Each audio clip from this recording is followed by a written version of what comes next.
Hello everyone, and a very warm welcome back to the channel. I'm glad you're here to join me for another English listening and comprehension practice video. These videos are designed specifically to help you train your ear, expand your vocabulary, and become more comfortable understanding spoken English, particularly at a B2 level. At this level, we'll be dealing with slightly more complex ideas, a wider range of vocabulary, and longer explanations. Remember, the goal is to understand the main points and a good portion of the detail. Don't worry about catching every single word. Just focus on following the flow of the conversation and picking up as much as you can. Consistent practice is key. So, for today's topic, we're going to delve into a subject that is often of great interest to people from around the world: universities in the United States. American higher education is famous, or perhaps I should say infamous, globally for various reasons. Many of you listening might have thought about studying in the US, maybe for a bachelor's degree, a master's, or even a PhD. So, understanding how the system works, what to expect, and some of the key aspects is really important. I spent 4 years attending a university in the US for my undergraduate degree, so I have some personal experience with the system. Although it has changed somewhat since I was a student, I can offer you some insights based on that. Let's start with some of the fundamental things you need to know about American colleges and universities. First things first, a point about terminology that often causes confusion for people from other countries. In the United States, we use the word college and the word university often interchangeably, especially in casual conversation. You might hear someone say, "I'm going to college," when they are attending a large institution that has colleges within it, like a College of Arts and Sciences, a College of Engineering, etc., and also offers graduate degrees, masters and PhDs, which technically defines a university. Or you might hear someone say, "I attended university," when they went to a smaller liberal arts institution that only offers bachelor's degrees, which would technically be called a college in many other parts of the world. Most of the time, in everyday American English, saying college or university refers to the same general concept: a 4-year institution of higher education that you attend after high school to get a bachelor's degree. While there are technical distinctions, universities typically have graduate programs and colleges often don't. Universities are usually larger. These distinctions are often blurred in common usage. So, if you hear an American use either word, they are most likely talking about pursuing a bachelor's degree after high school. This is definitely not the case in many other countries. I'm sure if you go to the UK, for example, you'll hear people use these words very differently, with university being the standard term for degree-granting institutions after secondary school, and college often referring to other types of post-secondary institutions or sometimes colleges within a university. The same is true in Australia and many other countries. But since I'm American, I tend to use the word college more frequently than university when talking about my own undergraduate experience or the general concept of getting a 4-year degree, even if the institution was technically a university. Just be aware that we use them quite flexibly. Now, let's talk about something that is often the biggest concern and the most significant barrier for many prospective students, both American and international: the cost of attending a 4-year university in the US.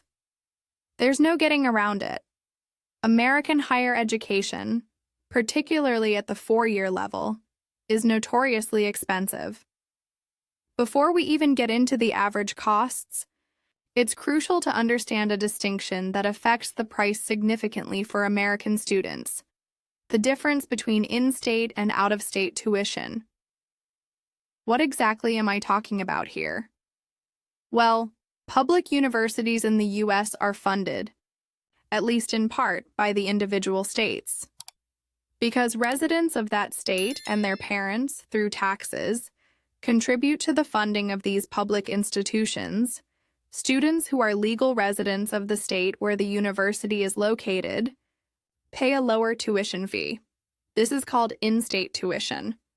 If you decide to attend a public university in a state where you are not a legal resident, meaning you live in a different state within the U.S., or you are an international student, as international students are generally not considered residents of any U.S. state, you will pay a higher tuition fee. This is called out-of-state tuition. This distinction makes a massive difference in the cost of attending public universities. Let's look at some average numbers to really underscore this point. Keep in mind these are just averages for the 2023-2024 academic year, and can vary greatly depending on the specific university. The average in-state tuition and fees for a four-year public university in the U.S. is currently a little more than $11,000 per year for state residents. I know $11,000 per year sounds like a lot already, right? But that's just tuition and fees. When you add in the cost of room and board, housing and food on campus, books, supplies, transportation, and personal expenses, the average total cost for an in-state student at a public university rises to over $26,000 per year. Now, let's compare that to out-of-state tuition. The average out-of-state tuition and fees for a four-year public university in the U.S. is currently around $27,000 per year. And when you add room and board, books, etc., the average total cost for an out-of-state student at a public university is over $43,000 per year. And these figures are just for public universities.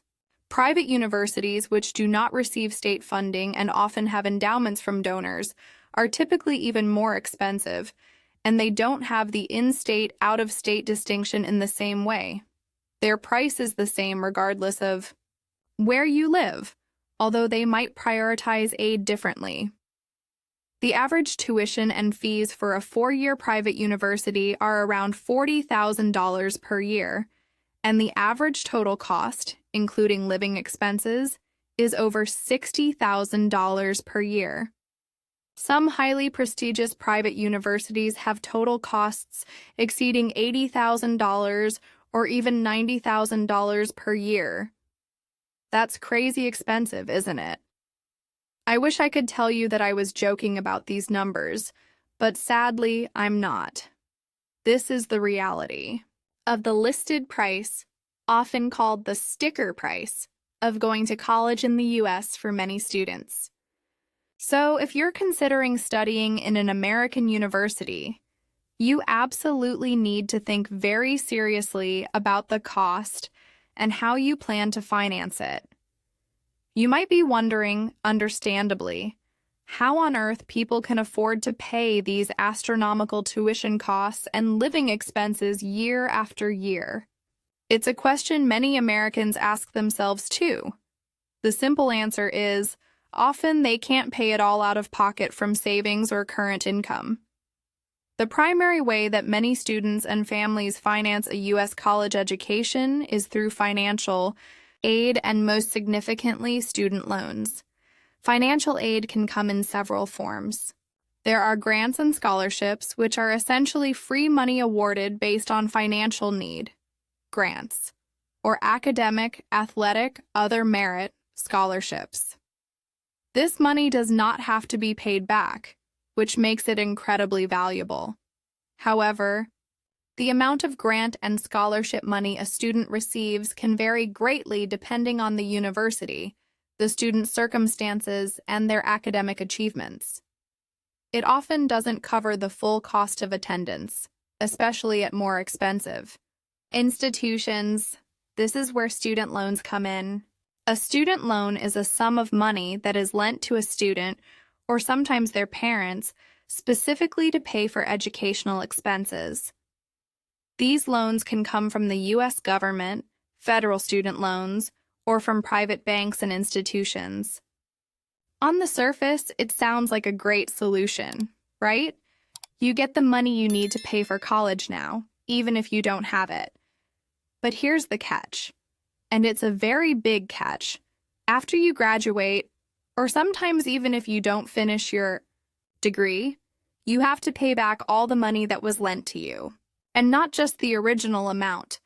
You also have to pay back interest. Interest is an additional fee charged on the loan amount, which accrues over time. This means the total amount you have to repay is significantly more than the amount you originally borrowed. Federal student loans often have relatively lower and fixed interest rates compared to private loans, but interest still adds up. Private student loans can have variable and much higher interest rates, making them riskier. The result of this system is that after students graduate from college, a vast number of them are burdened with significant amounts of student loan debt. The average student loan debt for a bachelor's degree recipient in the U.S. is currently in the tens of thousands of dollars, and many graduates owe much more, sometimes over $50,000 or even $100,000, depending on the cost of their university and the length of their studies. Paying back these student loans can take many years, sometimes even decades, depending on the amount owed and the repayment plan. Graduates might spend 10, 20, or even 30 years making monthly payments towards their student debt. This debt can impact their ability to save money, buy a house, start a family, or pursue certain careers. It's a major financial and psychological burden for millions of Americans and is often referred to as the student loan debt crisis in the U.S. So, while student loans make it possible for many to attend college, they come at a very high long-term cost. College in the U.S. is unbelievably expensive, and the way it's financed creates significant challenges for graduates. All right, let's shift gears from the financial aspect to the educational structure and academic experience at American universities. This is another area where the U.S. system can differ quite a bit from other countries. In the U.S., when students apply to a four-year university, they often don't need to know exactly what specific subject or field they want to specialize in for their degree. Students typically have the flexibility to choose their major, the primary subject they want to study, either before they start college or, more commonly, after starting college, usually by the end of their second year. This flexibility exists because of the structure of the undergraduate curriculum. The way this works is that during their first 2 years, sometimes called the freshman and sophomore years, all students, regardless of what they think they might want to major in, are required to take a broad range of general education classes, often referred to as Gen Eds. These requirements are designed to ensure that all students receive a well-rounded education and are exposed to a variety of subjects and ways of thinking before they specialize. Everyone takes more or less the same types of general education classes, although they can usually choose from a list of options within each category. These categories typically include things like mathematics, e.g., algebra, calculus, statistics, English composition and literature, focusing on writing skills, critical reading, and analysis. Humanities, e.g., history, philosophy, religion, classical studies, sometimes art or music history. Social sciences, e.g., psychology, sociology, economics, political science, anthropology. Natural sciences, e.g., biology, chemistry, physics, earth science, often with a lab component. Sometimes foreign language or arts requirements.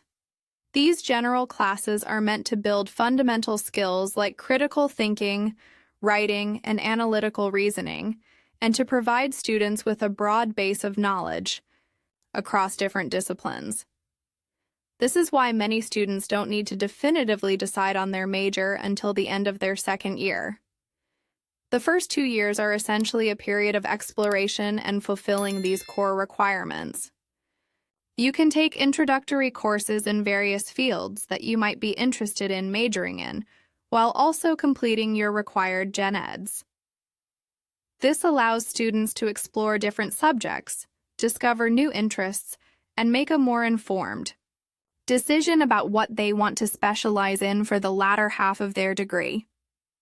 Then, starting in their third year, the junior year, and continuing through their fourth and final year, the senior year, students primarily take classes that are specific to their chosen major.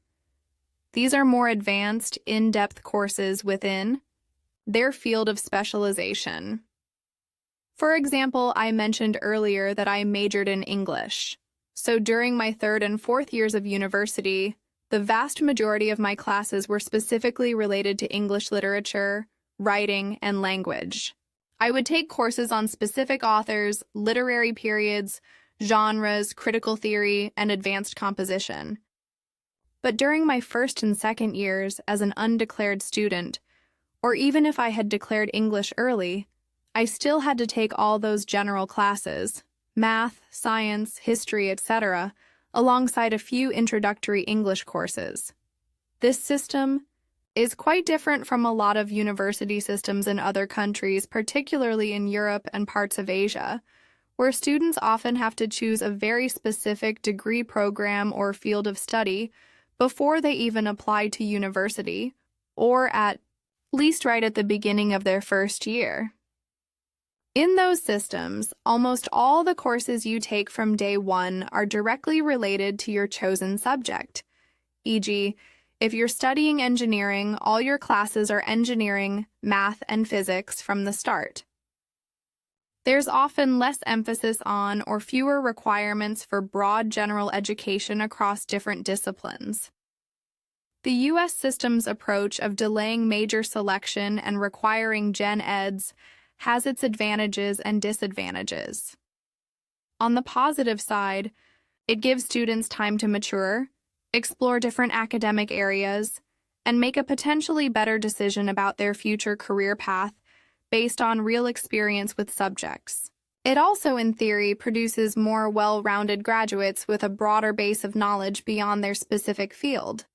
On the negative side, it can mean that students spend time and money on courses that aren't directly related to their passion or career goals, and the need to fit in both gen eds and major requirements within 4 years can sometimes limit the number of advanced courses a student can take in their major.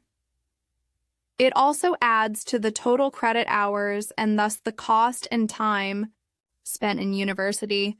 Despite these points, the flexibility and the concept of a broad liberal arts education embedded in the gen ed requirements are defining features of the American university system. Another aspect of the educational structure is the system of credits. Each course at a U.S. university is typically worth a certain number of credits, usually between 1 and 4. Most standard academic courses, lectures, seminars, are 3 credits. Science courses with labs might be 4 credits, some physical. Education or introductory courses might be 1 or 2 credits. Students need to take a certain number of credits each semester or quarter, depending on how the academic year is divided, to be considered a full-time student, usually around 12 to 15 credits per semester, meaning 4 to 5 courses. To graduate with I-4, a bachelor's degree, a student typically needs to accumulate a total of around 120 credits over 4 years. The specific requirements for a major involve completing a certain number of credits within that subject area, often including specific required courses and a range of elective courses within the major.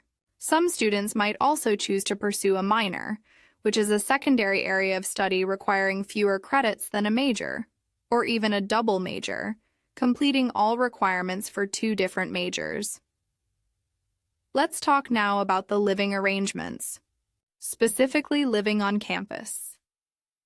This is a very common experience for many American college students, especially during their first year or two. Most universities, particularly 4-year institutions, have what we call dormitories, or dorms for short. These are buildings located on the university campus specifically designed to house students. They are essentially student residential.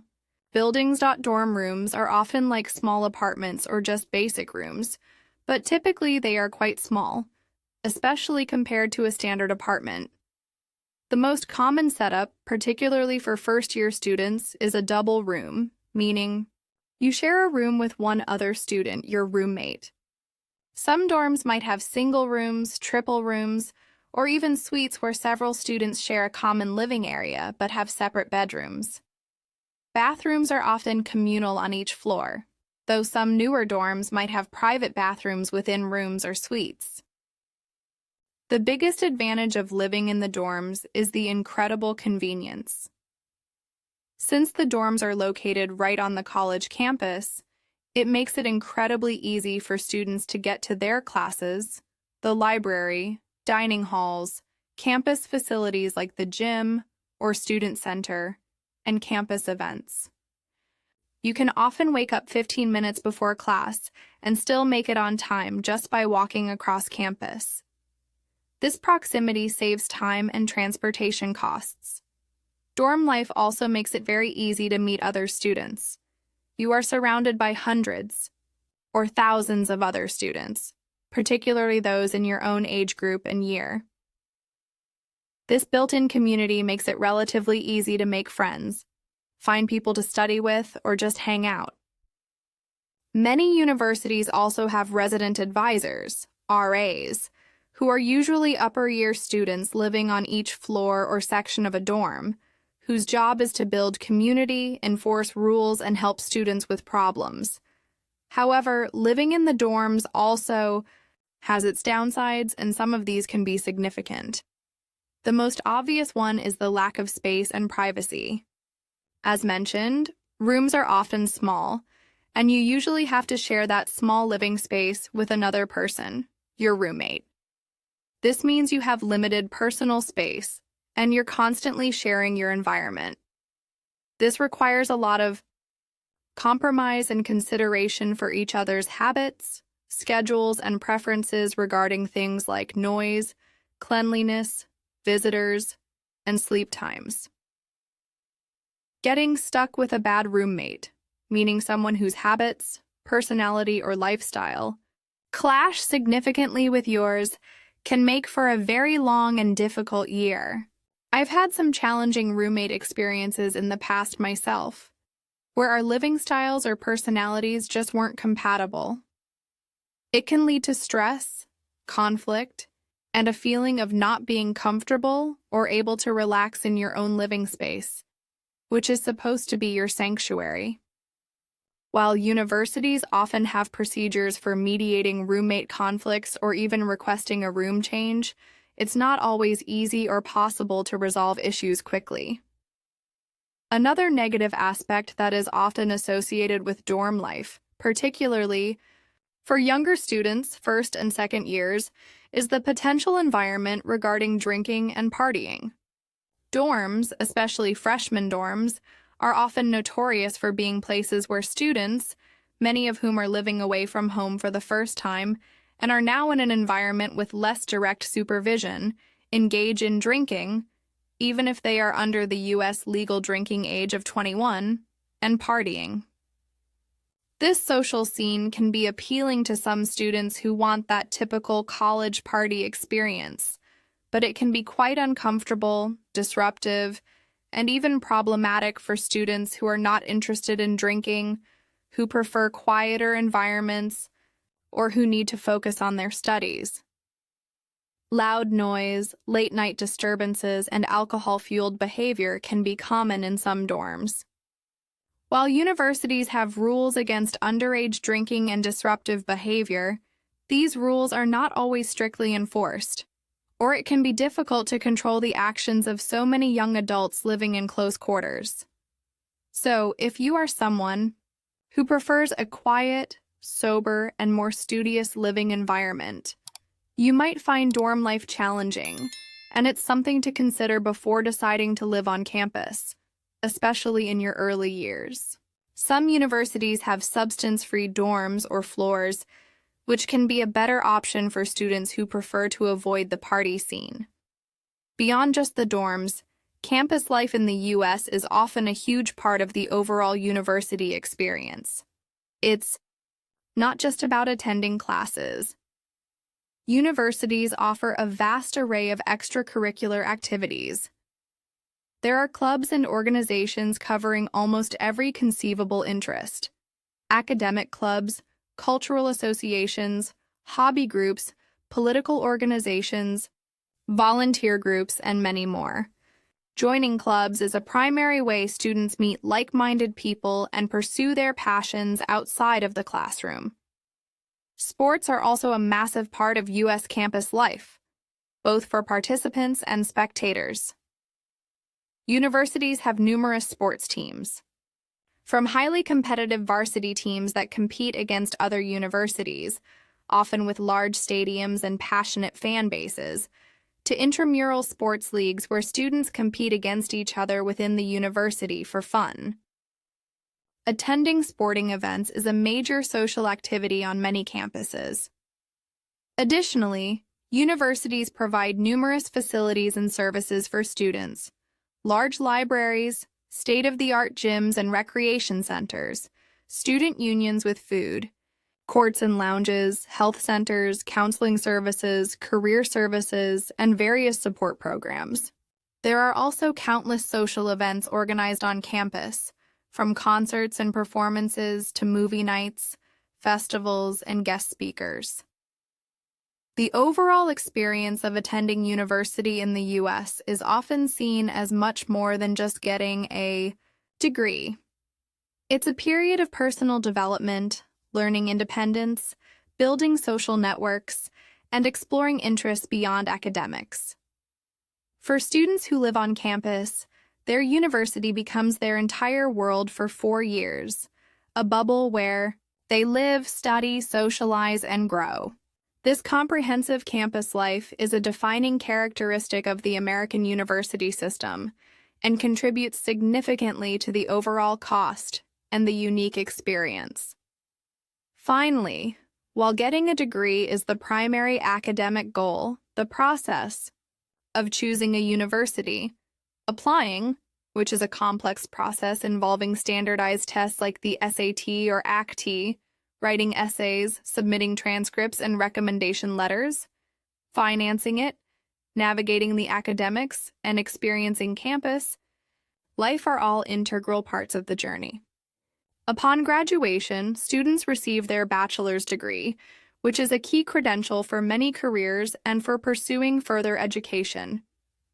However, as discussed, this achievement often comes with the significant challenge of managing and repaying student loan debt, which can shape the first decade or more of a graduate's adult life.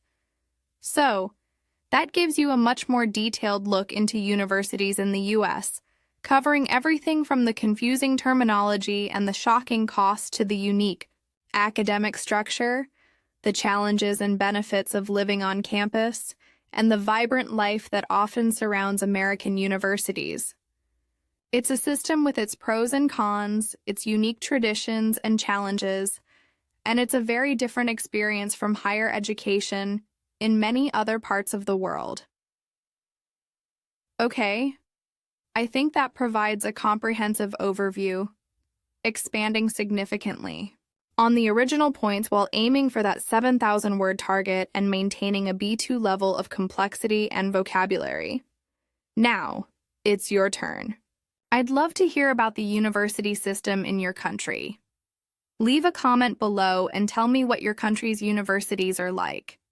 How do they compare to what I've described about the U.S.?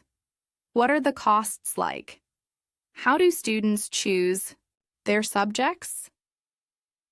Is living on campus common?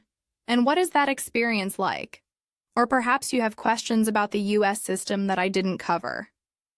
Feel free to ask. Sharing your thoughts and experiences is a great way to practice your English writing and reading skills. Thank you so much for listening to this extended practice session. I really appreciate you taking the time to improve your English with me. Keep listening and keep practicing. I'll see you in the next video.